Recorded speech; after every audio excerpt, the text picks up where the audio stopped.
The 2018 World Hockey Championships are getting underway today over in Denmark. In this video, we're going to do a preview of all the different teams that are in the tournament, take a look at some of the rosters, and give our thoughts on who may have the best chance to win. And that's coming up next.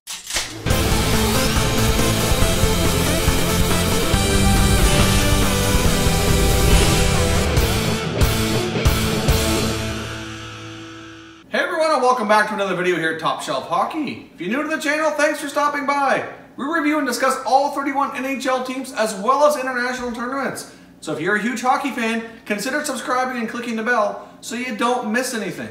So as I mentioned off the top, the 2018 World Hockey Championship Tournament is getting underway today over in Denmark. So I want to take a look at this tournament, kind of do a preview, primer type video, where we take a look at some of the rosters, discuss the countries that are competing, and give you my thoughts on who might stand a good chance to win this tournament. To get started, first of all, let's take a look at the countries that are participating in this tournament and discuss how the tournament's going to work. So how they're divided into Group A and Group B. Each group has 8 teams. So let's take a look at each group here. So Group A contains Sweden, Russia, the Czech Republic, France, Switzerland, Belarus, Austria, and Slovakia. Now we have Group B, which contains Canada, the United States, Finland, Norway, Germany, Latvia, Korea, and Denmark. This will mark the first time that the Korean team has made an appearance at this tournament. Prior to this year, they've been playing at the lower levels. So this will be their first time participating at the World Hockey Championships. So let's jump in here and take a look at some of the rosters now. For the bulk of our audience here on our YouTube channel mainly watches NHL hockey, so I'm mainly going to name players that participate in the NHL.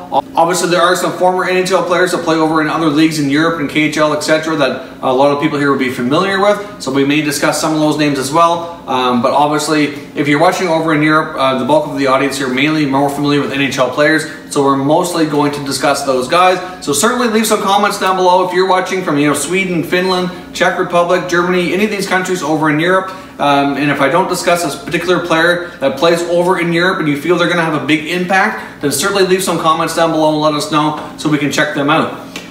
So let's get started here and take a look at some of the rosters and some key players participating in this tournament. Let's get started here with Team USA. Team USA has some pretty decent forwards for sure, some good goalies and defensemen, so let's jump in. So in goal, they're going to have New Jersey Devils goalie Keith Kincaid, as well as Scott Darling from the Carolina Hurricanes.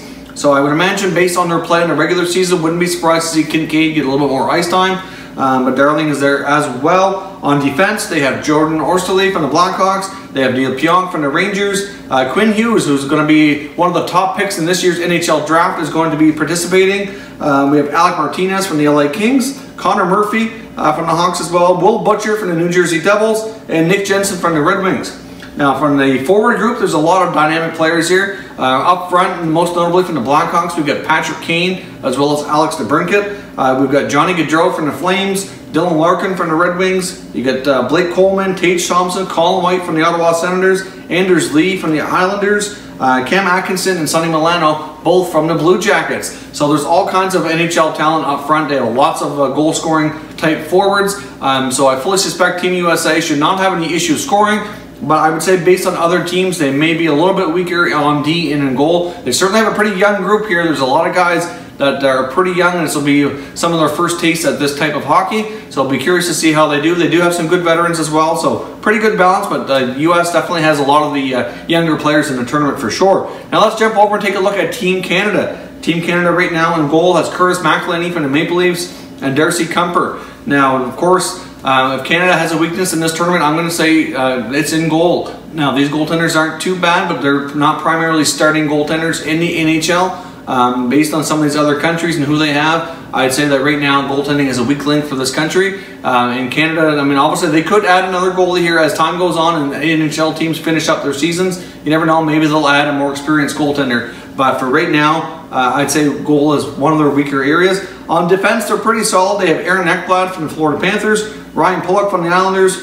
They have Ryan Murray from the Columbus Blue Jackets, Thomas Chabot, youngster from the Ottawa Senators, Colton Parayko from the St. Louis Blues. I believe Joel Edmondson's supposed to be joining the team from the Blues as well, and Darnell Nurse from the Edmonton Oilers. So pretty solid decor, a lot of younger guys as well. Up front, of course, they're led by Connor McDavid, one of the best players in the world, so he'll certainly be a star player no matter who he plays with, but obviously McDavid's key for Canada, and he brings with him his Oilers teammate Ryan Nugent-Hopkins.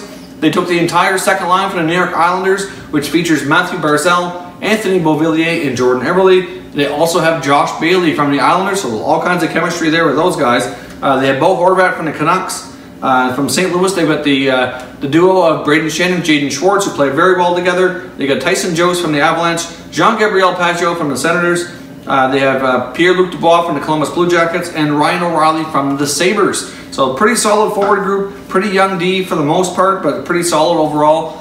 So Canada, I think, again, they won't have any trouble scoring either, but if they had to pick a weak link, it probably would be in net, which is kind of unfamiliar for Canada. They have such a large group of strong goaltenders, but right now, amongst the goalies who are available or willing to go to this tournament, you know, not the greatest in my opinion. Now let's take a look at Team Russia. Now Team Russia has a lot of players playing over in the KHL. So again, I mentioned if you're more familiar with KHL players and you want to point out a couple other guys that you feel will have a big impact, but I'm mainly going to discuss players that we've either discussed on this channel before or that the audience may be more familiar with from the NHL. So a couple of their young goalies are top prospects. Now if you caught our video that we did a while back on our top NHL goaltending prospects, and there'll be a link to that down in the description if you want to go watch it. Both of these goalies were mentioned, and they're both big rising stars in my opinion, and probably will have big impacts in the NHL at some point.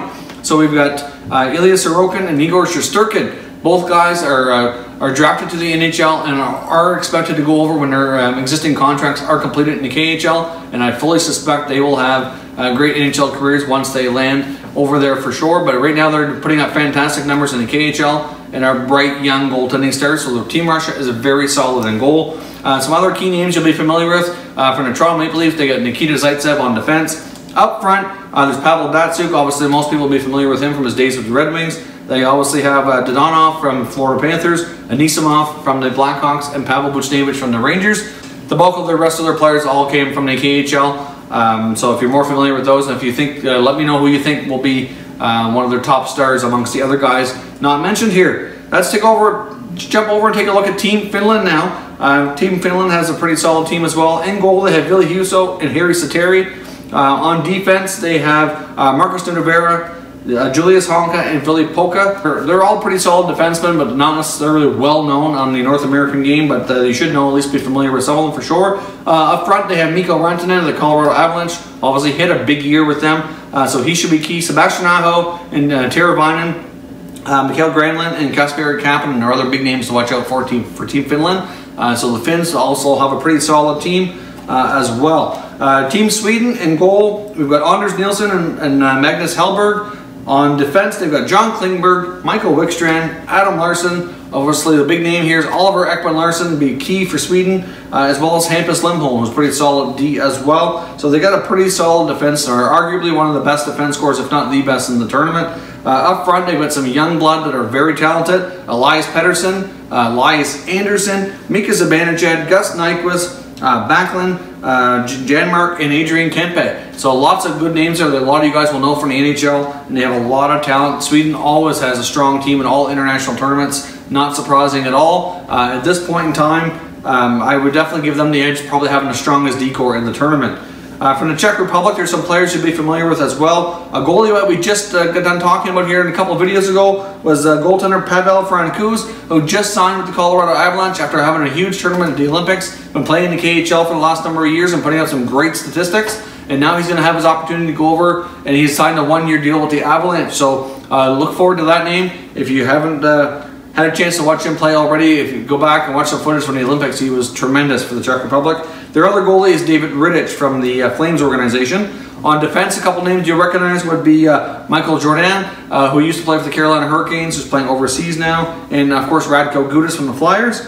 Up front, Radek Faksev from the Dallas Stars, Thomas Plekanec of the formerly of the Montreal Canadiens, now Toronto Maple Leafs, soon to be free agent. And Martin Neshkach, who's a youngster in the Carolina Hurricanes organization. The Czech Republic opted not to take forward Filip Zadina on their roster, which is a little surprising. I thought they may put him with Martin Neshkach. They've shown chemistry in the past at other international tournaments, but I guess they've opted not to bring him along. So I guess maybe he opted not to play. I'm not sure the reasoning for Zadina not being in the lineup there, but either way, The Czech Republic has some strong players, but I really was looking forward to watching Zadina and Neshkash get together again, but I guess we're not going to do that. Unless they make a last-minute decision, they could add him in a later time. So based on all these rosters, personally, I think I got to give the edge in a lot of ways to the Swedish team. I think the Americans are going to be pretty strong. The Russians are always put together a good group of guys. Canada's usually pretty strong too. I think for Canada to stand a chance to win, though, they're going to have to get good, solid goaltending. I'm not convinced they have the goaltending they need to win this tournament. They have the offense, they have good D, but the goaltending could let them down. If their D is strong enough to keep the goalies without getting too many grade A opportunities, then maybe they'll be okay.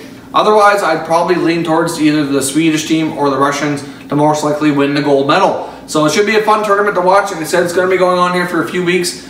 We have 8 teams in each group, so they have to go through the preliminary rounds and then go through their playoff rounds. So this tournament usually does take a little while, and you do see players added on as their NHL and different European leagues finish up their seasons. Players usually get released. They're able to join their different countries once they're able to, so we could see some different guys join these rosters as time goes on throughout the tournament. So if you have a chance, I highly recommend checking out some of the action. It's going to be some great hockey to watch, especially in between. If you're watching NHL, obviously we're in the second round of the playoffs right now, and there's all kinds of action there too. But with the time difference between Denmark and where the tournament's being held, you should be able to catch a fair bit of this tournament as well. If you're new to the channel, I hope you consider subscribing. As I mentioned, we cover all 31 NHL teams, and we try to provide lots of coverage for all the international tournaments, including the World Junior Championships, the World Championships, as well as the Olympics. So stay tuned for more coverage on this tournament as it unfolds. We will be doing videos periodically to update you on how everything is going. If you haven't done so already, check us out on Twitter. You're going to find our Twitter handle on the screen right here. And if you're new to the channel, again, I hope you consider subscribing. We have plenty of content here for all hockey fans to enjoy. As always, thank you very much for watching, everybody. We'll catch you next time.